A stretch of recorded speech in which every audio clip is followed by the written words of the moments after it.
responsable face à cette situation ou pas?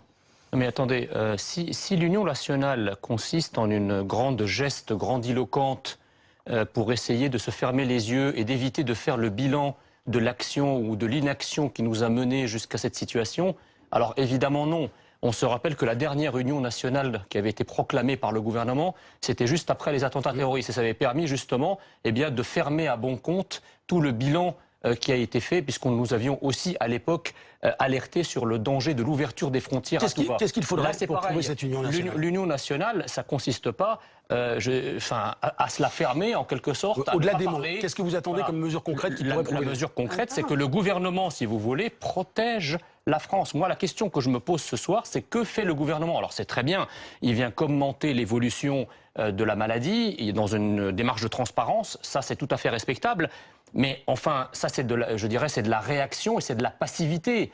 Il n'est pas dans une démarche proactive. Est-ce qu'il y a une mesure que vous préconiseriez si vous étiez au pouvoir? Bien sûr, depuis le début, nous le disons, il faut rétablir des contrôles aux frontières parce que jusqu'à nouvel ordre, la maladie se transmet avec les déplacements et avec les voyages. Lorsque le gouvernement nous parle de cluster, nous parle de confinement, nous parle d'isolement, ce sont des frontières. Le cluster est une frontière, l'isolement est une frontière, le confinement est une frontière. Alors je sais bien qu'on emploie tout un tas de circonvolutions et de détournements phraséologiques pour éviter d'utiliser ce mot, mais jusqu'à nouvel ordre, la frontière, vous savez, c'est comme la fenêtre de chez vous. Ça vous protège des menaces sécuritaires, des voleurs par exemple, des actes terroristes pour la frontière nationale. Ça vous protège aussi des bourrasques, des tempêtes, de la pollution, etc. Donc la frontière nationale, c'est comme une fenêtre à votre logement. Vous l'ouvrez ou vous la fermez pour vous protéger. Il va y avoir très certainement un impact, mais moi ce qui me préoccupe, c'est la préparation de la France et de l'Europe à cet impact.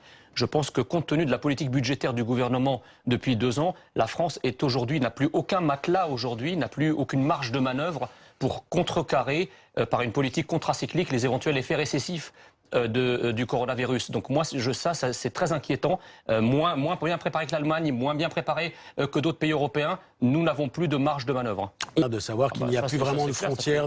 Ça fait effectivement très longtemps que nous le dénonçons, mais vous savez, aujourd'hui, la France est en pleine crise.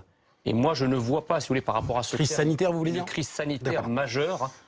Potentiellement majeure, et je ne vois pas le gouvernement prendre bien la mesure de la chose. Je vois de l'impéritie, je vois de l'amateurisme, je vois de la mollesse, je vois du suivisme. Quelque chose de très simple. Le gouvernement n'a pas convoqué le conseil interministériel de défense qui a été prévu par le livre blanc de la défense nationale en 2008 pour ce type de situation. Il l'avait fait pour les gilets jaunes en Demain, conseil de défense, par contre. Demain, conseil de défense. Mais il n'a pas procédé, par exemple, à la réquisition des masques en avance de phase. Il n'a pas procédé au rétablissement. Maintenant, mais au départ, dès le départ, quand l'épidémie a commencé à se déclarer, vous savez, vous avez évoqué tout à l'heure le cas de la Chine. Pourquoi la Chine a réussi, si on peut croire, à juguler, peut-être pas à limiter, mais à juguler la crise? C'est parce qu'ils ont pris ces mesures-là. Les mesures d'isolement de toute une province, ce n'est rien d'autre que le rétablissement d'une certaine forme de frontière pour limiter les déplacements. Le gouvernement ne prend pas, je pense, la mesure de cette crise. Alors on comprend, parce que ça percute frontalement une idéologie sans frontiériste qui consiste à croire que tout ce qui vient de l'extérieur est toujours positif. Alors évidemment, un gouvernement qui nous a expliqué que l'absence de frontières, c'est positif pour l'économie, positif pour la santé, positif pour tout, on sent qu'il est un peu gêné pour gérer une crise à partir de laquelle il faut effectivement rétablir une forme de frontière pour être en mesure de la juguler correctement. Écoutez, encore une fois, les spécialistes, là je vous réponds madame, les spécialistes sont là pour conseiller le gouvernement. Mais les spécialistes ne peuvent pas se substituer au gouvernement. Quand j'entends, si vous voulez, Édouard Philippe nous expliquer qu'à longueur de journée, pour seule solution à la crise, il dit que nous avons le meilleur système hospitalier au monde, ça me rappelle effectivement l'atmosphère de rôle de guerre. À la veille de la Seconde Guerre mondiale, on avait la meilleure armée du monde. Sauf que c'est les politiques qui doivent décider. C'est pas les médecins sont très utiles, encore une fois. Vous avez l'impression que le politique est déconnecté et soumis au... Non, le politique est en pilotage automatique, c'est-à-dire qu'il laisse faire, en fait, il laisse décider les spécialistes. Alors là, je rappelle que cette sacralisation du spécialiste, moi, elle me pose un problème. Les spécialistes n'ont pas toujours eu raison. On a eu la crise du sang contaminé, c'était des spécialistes. La crise du Mediator, c'était des spécialistes. Donc il faut faire, vous voyez, il faut une lecture quand même un peu politique des choses. Vous êtes les pilotes dans l'avion, vous avez très certainement des assistants, des techniciens, des spécialistes, oui, mais c'est vous qui pilotez l'avion France, et donc il faut le prendre à bras-le-corps. Il faut pas ça, les responsabilités sont prises. Non, parce que si vous voulez, vous êtes dans une... Vous ne pouvez pas balayer les spécialistes comme ça de l'humain.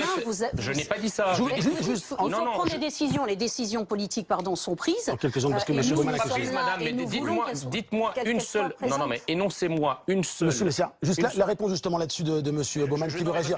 Non, mais parce que la réponse sur la santé, et après... Il y a quand même des médecins qui ont quelques connaissances, peut-être pas toutes les connaissances, qui peuvent un petit peu aider à diriger cet avion dont vous parlez. Je crois qu'il ne faut pas les renvoyer comme ça à leurs chères études. Voilà. Et ils peuvent aussi être utiles dans leur contact avec les gens. C'est plutôt ça. Bien sûr. Oui, mais vous n'êtes pas politique, monsieur. C'est ça ce que je veux dire. Les médecins soignent et les politiques dirigent. Non, mais c'est... D'accord, donc ravi de savoir que vous êtes pas seulement un spécialiste, mais un politique, c'est très bien. Pour l'instant, j'imagine que vous dire que c'est pas suffisant, mais c'est plutôt une prise de conscience que vous allez saluer. Tout à fait, mais enfin de la part de quelqu'un, si vous voulez, qui appartient à un système qui pendant 40 ans nous a expliqué que la souveraineté c'était un concept nauséabond, que la souveraineté c'était un concept qui rappelait les heures les plus sombres de l'histoire et qu'il fallait laisser faire le marché. On a laissé faire le marché. Résultat des courses, nos entreprises sont parties à l'étranger, notamment nos entreprises médicales, nos labos de fabrication de médicaments, comme par exemple le paracétamol, tout ça est fabriqué en Chine maintenant.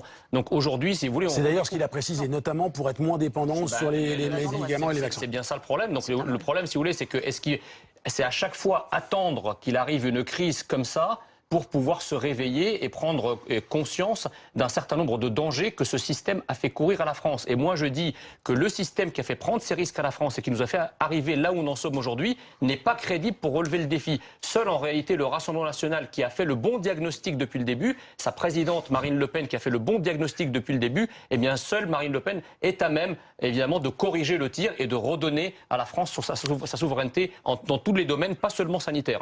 L'Europe, elle nous a protégés contre rien, à vrai dire. On attendait de l'Europe qu'elle nous protège contre le risque sécuritaire, elle ne nous a pas protégés.